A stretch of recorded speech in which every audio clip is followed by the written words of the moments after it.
Hey folks, welcome to another episode of Coffee HEMA with me, Jamie McKeever. Today I want to talk about inclusivity because apparently rage is my primary motivator for doing these videos these days. And why do I say rage and inclusivity in the same notion?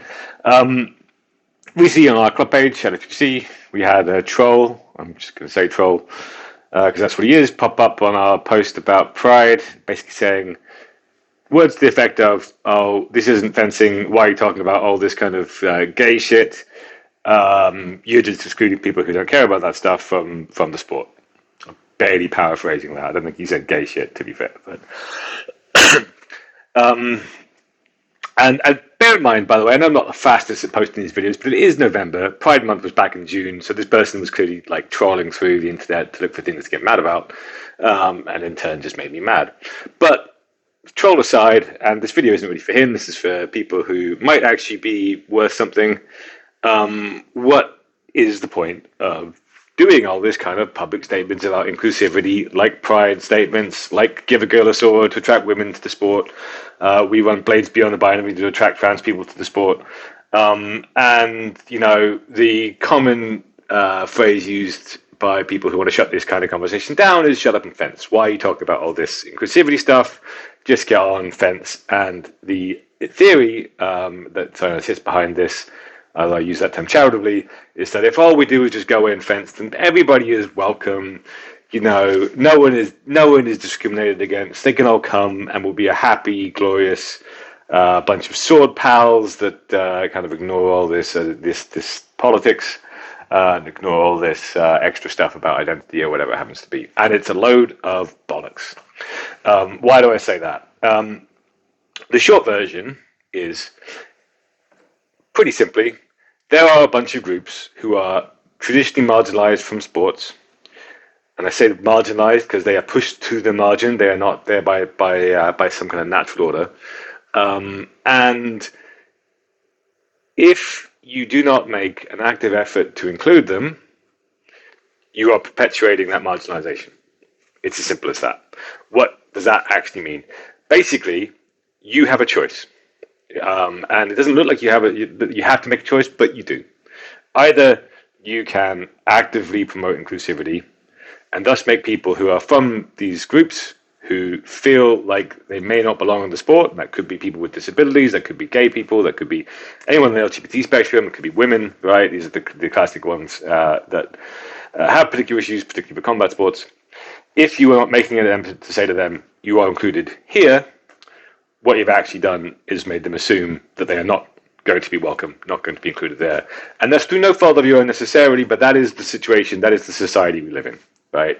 And why is that? We have had so many people, I've had so many people come, because we do make an active effort to do this, and I have so many people come and say, oh my God, this is a breath of fresh air, because I went to this other club, normally not necessarily HEMA club, but I went to this Taekwondo club, I went to this Kendo club, and this was my experience there.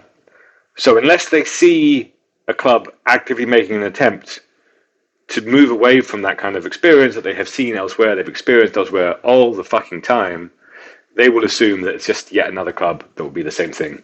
And they might try it if they are particularly dedicated to it.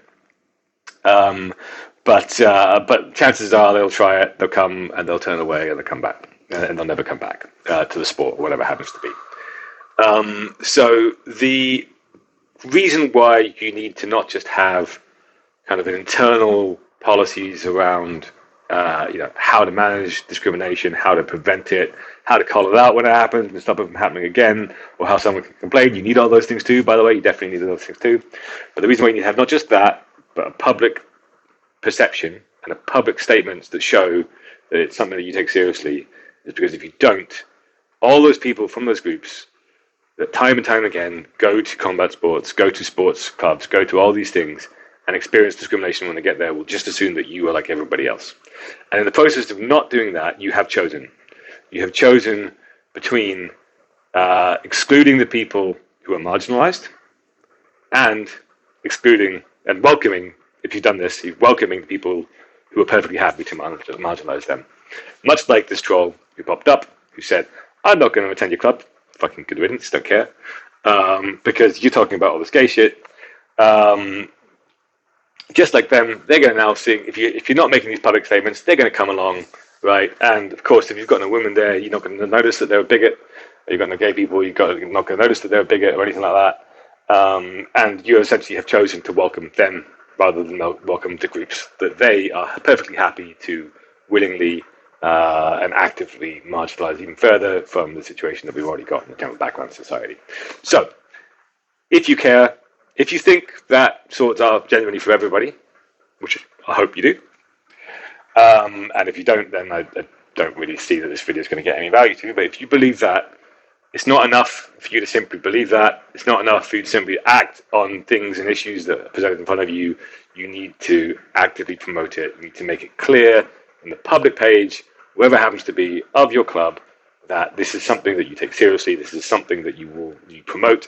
And if you do that, hopefully people will start coming. People will start realizing that actually your club is a safe club and they can participate in that. I'll end by saying this is something that NHFC has done from the outset. I'm a historical fencing club, my club, if you don't know. Big cornerstone of sort of our founding principles. At this point, we are probably about 40% non-cis men in our member base, which is pretty high for sport in general, particularly high for combat sport, and well above average for HEMA. And it means that we have bigger classes, we have much more vibrant classes, we have way more range of kind of ideas and thoughts and views on things, and frankly, the club is far better for it, both in terms of the culture and, of course, financially, in the sense that we've got more members. So it is worth taking seriously because it does make a difference in terms of people looking at your club and saying, hang on a sec, maybe I've got a place here after all. Maybe this thing that I love, swords, is something I can do without having to fight for every single step of the way to make myself feel welcome and included. Thanks for listening. If you do nothing else, go out next time there is a thing and promote the hopefully inclusive culture that you've got in your club.